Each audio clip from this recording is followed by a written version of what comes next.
তোমাদের পাশেই আছি হৃদয়ের কাছাকাছি, জীবনের পথ সোজা নয়, আশা নিয়ে নিত্য বাঁচি।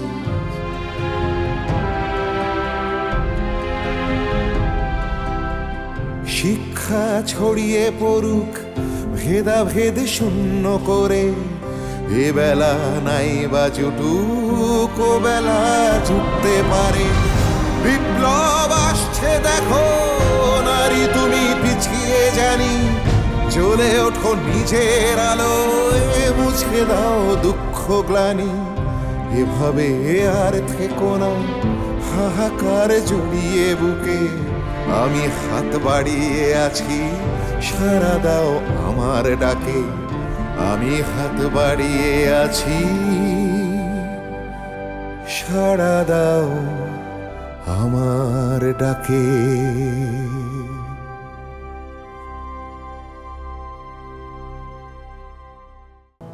কাটা ছেঁড়ায় তো তুমি আমার চেয়ে পোক্ত। তুমি যখন সাহস পাচ্ছ না, তখন তো ওষুধ ছাড়া আর কোনো উপায় দিচ্ছে না।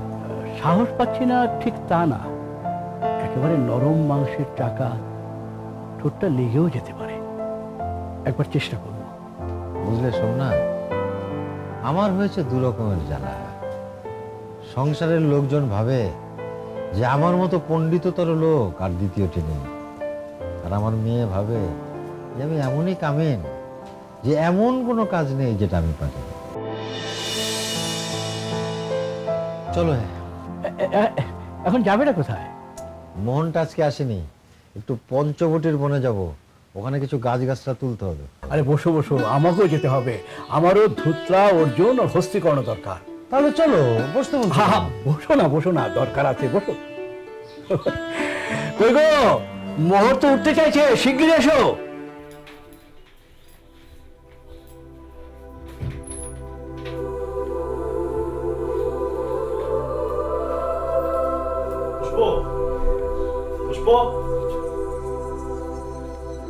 কি হলো?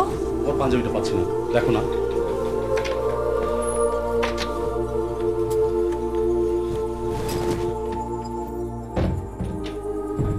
চোখের সামনে পাঞ্জাবি, অথচ তুমি পাঞ্জাবি খুঁজে পাচ্ছ না। কি আসতেছে দেখো, এখানেই ছিল, আমি পেলাম। এখনো একেবারে আগের মতোই আছো।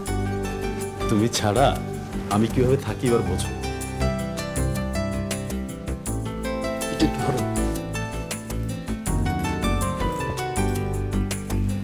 চুলটাও মুছতে পারো না।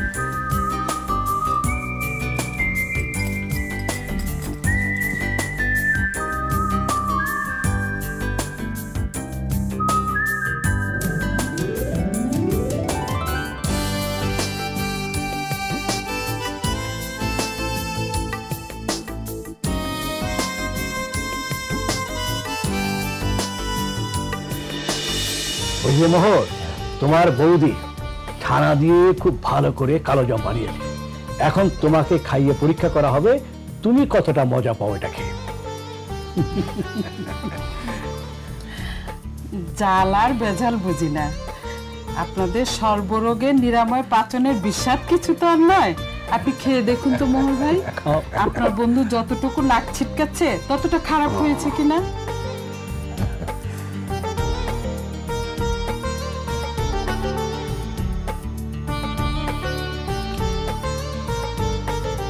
বাহ, চমৎকার! এমন একটা উপাদেয় খাবারকে শুধু মন্দ নয় বিশেষণ দিয়ে চালিয়ে দিল সোমনাথ। হ্যাঁ, তাহলেই বুঝুন। সোমনাথ, ওই বৌদির বাতের ব্যথার জন্য যে সর্বরোগ হরো পাচনটা দিয়েছিলে, তুমি একে বাতরোগ বলছো? আমি তো একে বলি ঘোর পক্ষাঘাতের লক্ষণ। বুঝলেন বদ্দি ভাই, আপনার বন্ধুর মস্তকে কুবুদ্ধি ঢুকেছে। আমার কিছু কিছু একটা হলেই বলে কি পক্ষাঘাত, মহাবেদী পক্ষাঘাত। এই এত বয়সে ধুমধাম করে চলে বেড়াচ্ছি তো এটা মনে হয় ওনার চোখে ভালো লাগছে না, তাই কথায় কথায় ফেলে দেবার মতলব। ফেলে আর কি সাজে দেই সতীলক্ষ্মী, একদম মিছে কথা বলবে না। সত্য বলো, 12 মাসে 13 রোগ পুষে রাখো না তুমি? এদিকে নিয়ম বিধান দিলে মানো না, বলো ঠিক কিনা? মানবো কি করে? লোকে বলে তুমি নাকি ধন্বন্তরী। ঘরের বউ আমি, সারা বছরই তো রোগে মরি। কই তোমার ওষুধে তো আমার কোনোই কাজে লাগে না। মোহর ভাই, আপনি ওই যে কাশবনের যে তেলটা দেন না, এটা আমাকে পাঠিয়ে দিন। এটা মালিশ করলে কিছুক্ষণের মধ্যে ভালো হয়ে যায়। হ্যাঁ তাই দিও, একটু বেশি করেই পাঠিয়ে দিও। আচ্ছা বৌদি, এই আপনারা কি জোট পাকিয়ে কথা বলেন? সেটা কিরকম? কার সঙ্গে জোট? মানে সুলেমানের মার কিছু হলে মোহনবাসীকে পাঠিয়ে দেয় সোমনাথের কাছে। আমার ওষুধে তার একেবারে শ্রদ্ধা ভক্তি নেই। সবই আমাদের স্বামীদের কপালে ভাই, ঘরের লোকে মান দিতে চায় না।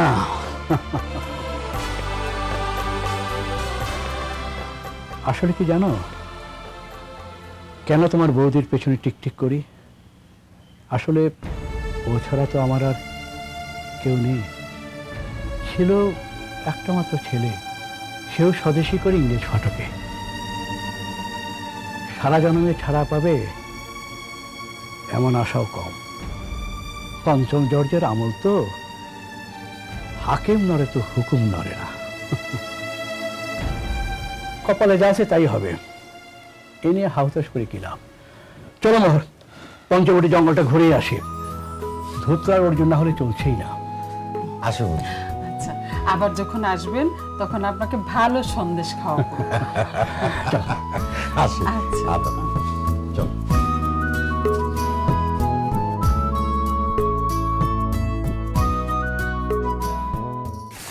ওহিরা, তাড়াতাড়ি কর রে।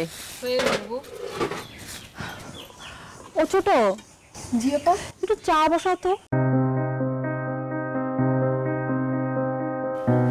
চা তো সকালে একবার হয়ে গেল, তুমি তখন ঘুমোচ্ছিলে। তাতে কি হয়েছে, আরেকবার বসাও।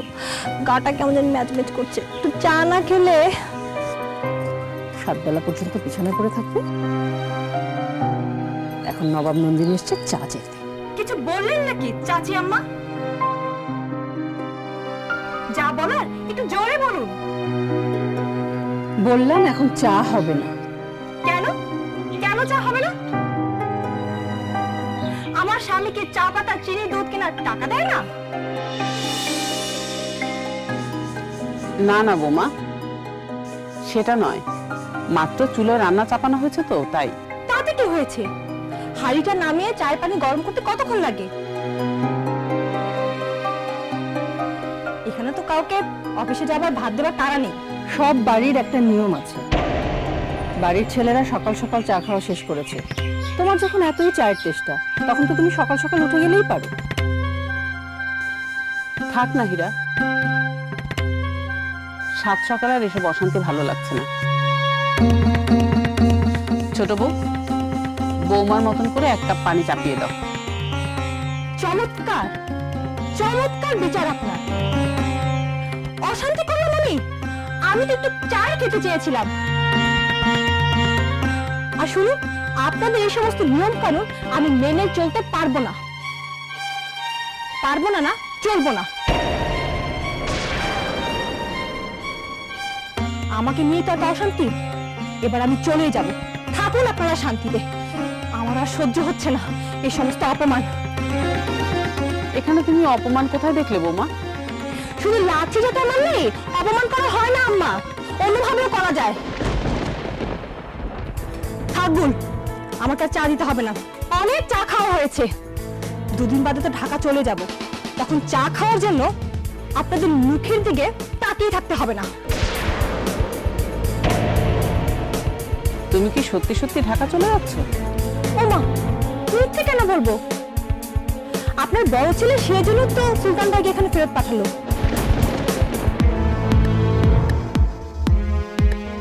আমি ওখানে গেলে সে থাকবে কোথায়? তাছাড়া ফুলমিয়া জামাই মানুষ, সবে মাত্র চাকরি ধরেছে, ওকে না হয় আর কয়দিন টানতে হবে, কি আর করার।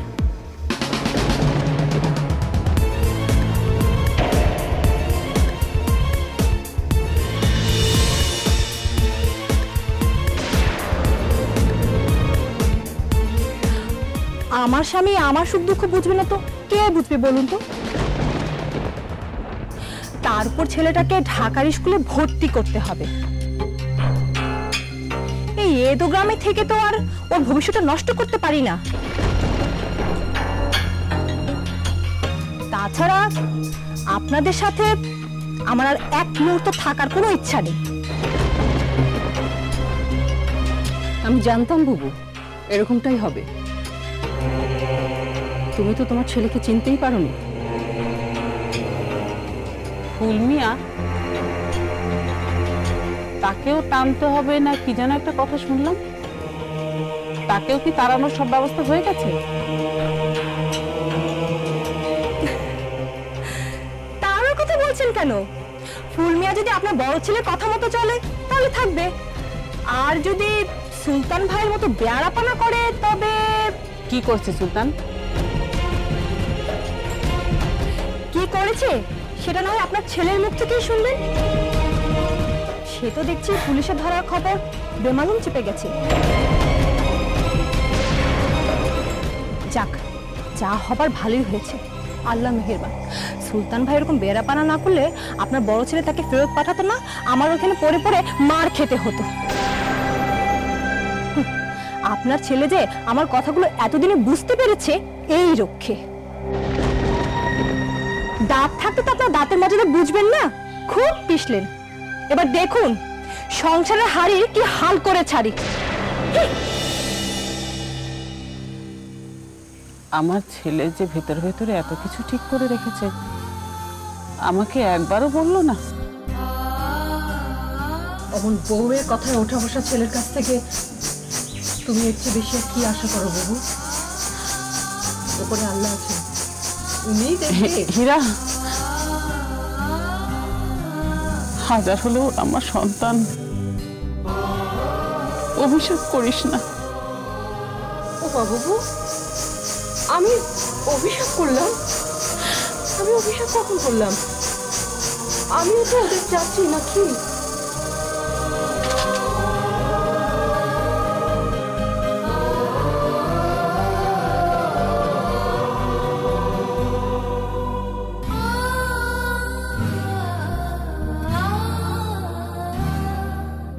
ঠিক বলেছিস, আমার খবরে কোনো ভুল নেই। ওই মাঝরাত তীরে দুটো লোকই নৌকো থেকে নেমেছিল।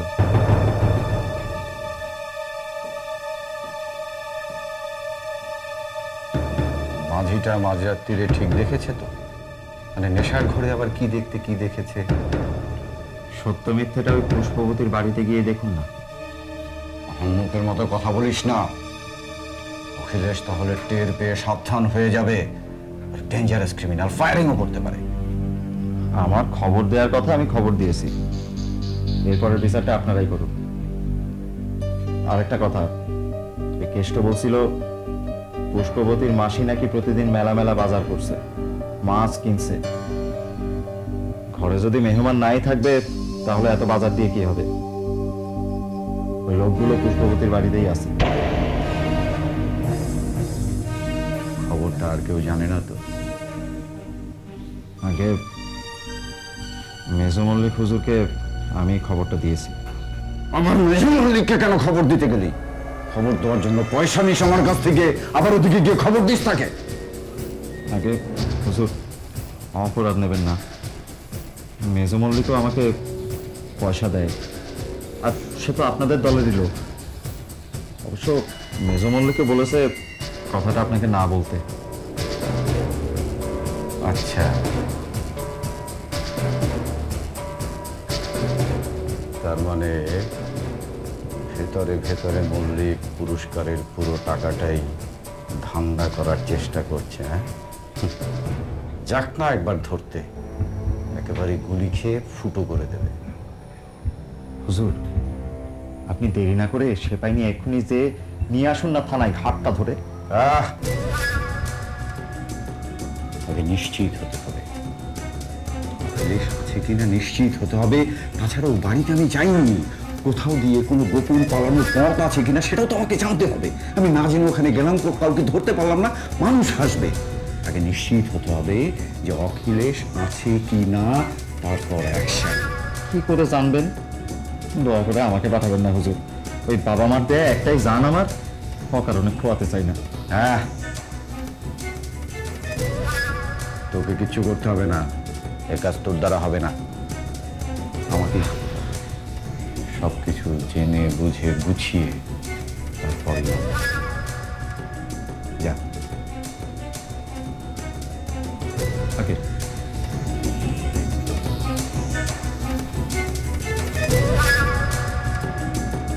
পুষ্পবতীর মাসি নাকি প্রতিদিন মেলা মেলা বাজার করছে। ঘরে যদি মেহমান নাই থাকবে তাহলে এত বাজার দিয়ে কি হবে?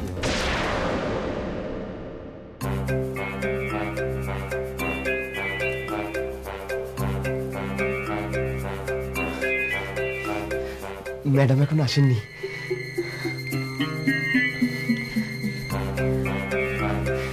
জোর বাঁচা বাঁচা গেল, আল্লাহ মেহেরবান। বাড়ি থেকে বেরোনোর আগে যদি তাড়াহুড়োটা করতে তাহলে এখন আল্লাহ মেহেরবান বলতে হতো না।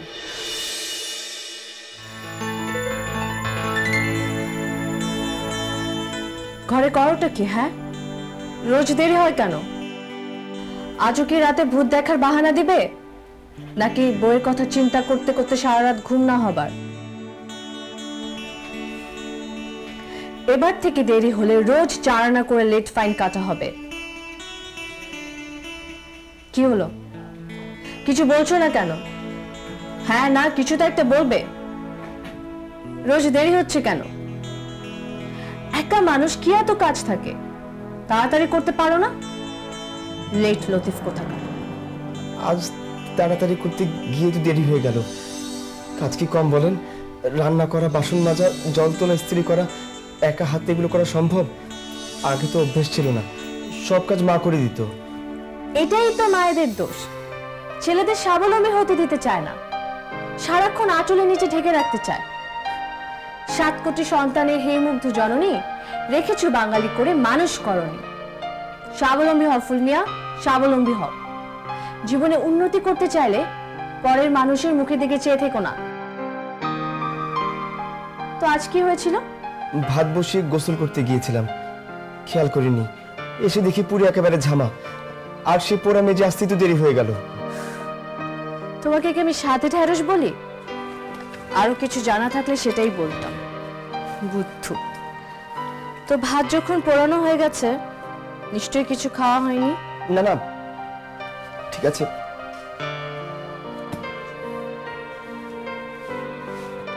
কি ঠিক আছে? খিদে পেটে সারাদিন কাটাবে নাকি? খালি পেটে কাজ হয়? যাও আপাতত পাউরুটি আর ডিম খেয়ে নাও, পরেরটা দেখছি। থাক, এখন আর কাজ করতে হবে না, খুব কাজ করে উল্টে দিচ্ছ। যাও খেয়ে আসো। জি ম্যাডাম।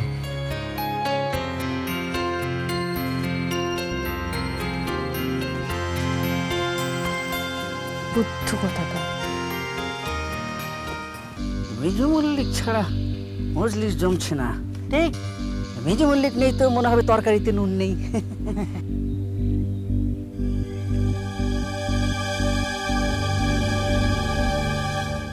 আরে সোলেমান যে, এসো এসো এসো এসো। কি ব্যাপার? হ্যাঁ, তোমার তো দেখাই পাওয়া যাচ্ছে না, বাড়ি থেকে বের হচ্ছে না বুঝি? অনেকদিন পর এলাম তো, তাই কথাবার্তা বলতে বলতেই সময় কেটে যায়। ভালো ভালো। শোনো, এই গায়ে যে একবার আসে সেই এই মজলিসের টানে এখানে চলে আসে। তা তুমি তো আসবেই, কারণ তুমি এই গায়ের ছেলে। তবে তোমার বাবাকে এখানে টানতে পারলাম না। আমি আসলে কাকা মজলিসে আসিনি, অফিসে একটা জরুরি চিঠি পাঠানোর দরকার ছিল, তাই আসলাম। না ঠিক আছে ঠিক আছে, সমস্যা নেই। এই তো এসেই যখন পড়েছো তখন একটু গপ্প টপ্প করা যাবে, ওই ঢাকার গপ্প। ঢাকাতে আর কোনো জন্মে তো যাওয়া হবে না। কাকা আপনারা বরং গ্রামেই ভালো আছেন, ঢাকাতে স্বস্তিতে বসবাস করার মতো কোনো সুযোগ নেই। সারাক্ষণ শুধু লাঠিচার্জ, মিটিং, মিছিল, গোলাগুলি, জীবন একদম অতিষ্ঠ হয়ে গেছে। ও তাই বুঝি কিছুদিন ওই গায়ে থাকবে বলে মন স্থির করেছো? অবশ্যই গায়ের অবস্থা ভালো নয়। এমনিতে এখানে থাকবার কোনো উপায় নেই, পুলিশের চাকরি, এরকম অবস্থায় একদিনের ছুটি পাওয়া খুব কষ্টের। তারপরেও অনেক ধরপাকড় করে কদিনের ছুটি মঞ্জুর করেছি। তবে হ্যাঁ, এবার বউ বাচ্চাকে নিয়ে যাব, আবার কবে ছুটি পাই তার কোনো ঠিক ঠিকানা নেই। তুমি আমার গায়ের ছেলে, পুত্রবধ, তাই কথাটা না বলে পারছি না। তোমার বাবা কারো কথাই শুনছে না, ওই সোমনাথ বর্দির দলে ঢুকে কি কখন। জানি কাকা, আমার আব্বার সাংসারিক বুদ্ধি কম, ভালো মন্দ কম বোঝেন। নিজের ওষুধি ঘর আর কবিরাজি ছাড়া বাইরে যে একটা আলাদা জগৎ আছে এটা তিনি বুঝতে চান না। যাক এসব কথা, আমি তো এখানে থাকতে আসিনি, বা থাকবো না। উনি যেটা ভালো মনে করেন করুক, সব যায় যাক, আমার কি। তা ওই তোমার ওই মেজো ভাইটাকে তো ঢাকা নিয়ে পড়াচ্ছ নাকি? না, চিন্তা করেছি এখন থেকে ওখানেই থাকবে। আমি বাইরে বাইরে থাকি, আর ঢাকায় এখন যা পরিস্থিতি, তাতে ওর মতো এরকম অবুঝার একগুয়ে ছেলেকে রাখাটা আমি সমীচীন মনে করছি না। আসি কাকা। আরেকটা কথা, আমার আব্বা কিন্তু অনেক সহজ সরল মানুষ, তাই বলে কেউ যদি তাকে ইচ্ছে করে বিপদে ফেলে, আমি কিন্তু কাউকে ছাড়বো না। আসসালামু আলাইকুম। কৃষ্ণ কৃষ্ণ হরে হরে।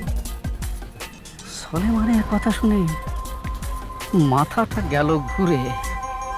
মেজ মল্লিক নেই।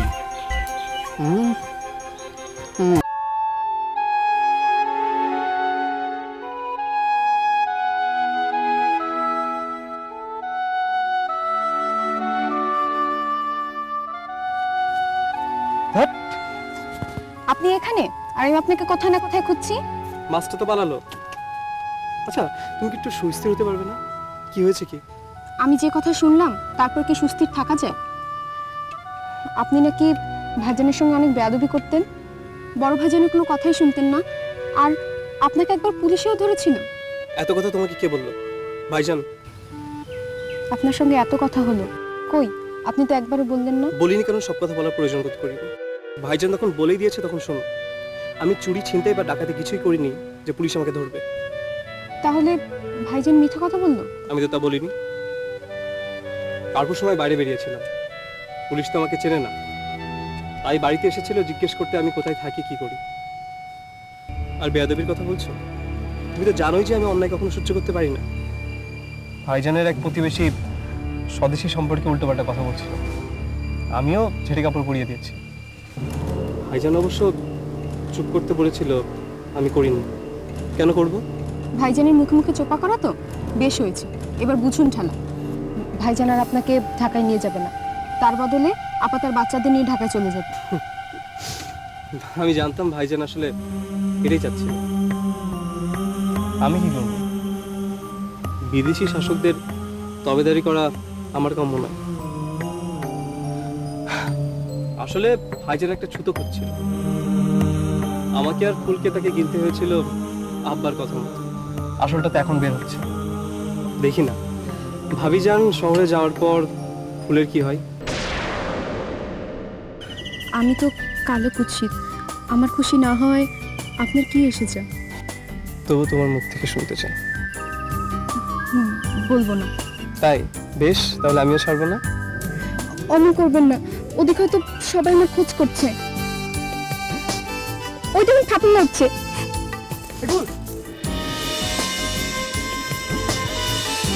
আমি খুব খুশি, খুব। আপনি আমাকে ছেড়ে কোথাও যাবেন না, কোথাও যাবেন না।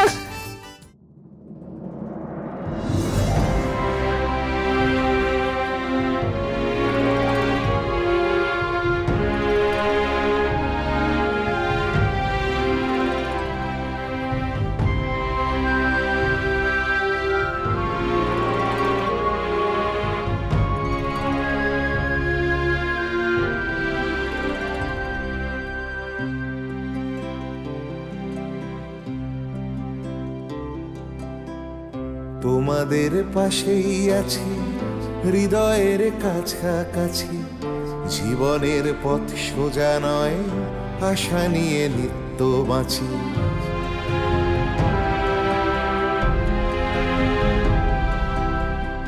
তোমাদের পাশেই আছি, হৃদয়ের কাছাকাছি। জীবনের পথ সোজা নয়, আশা নিয়ে নিত্য বাঁচি।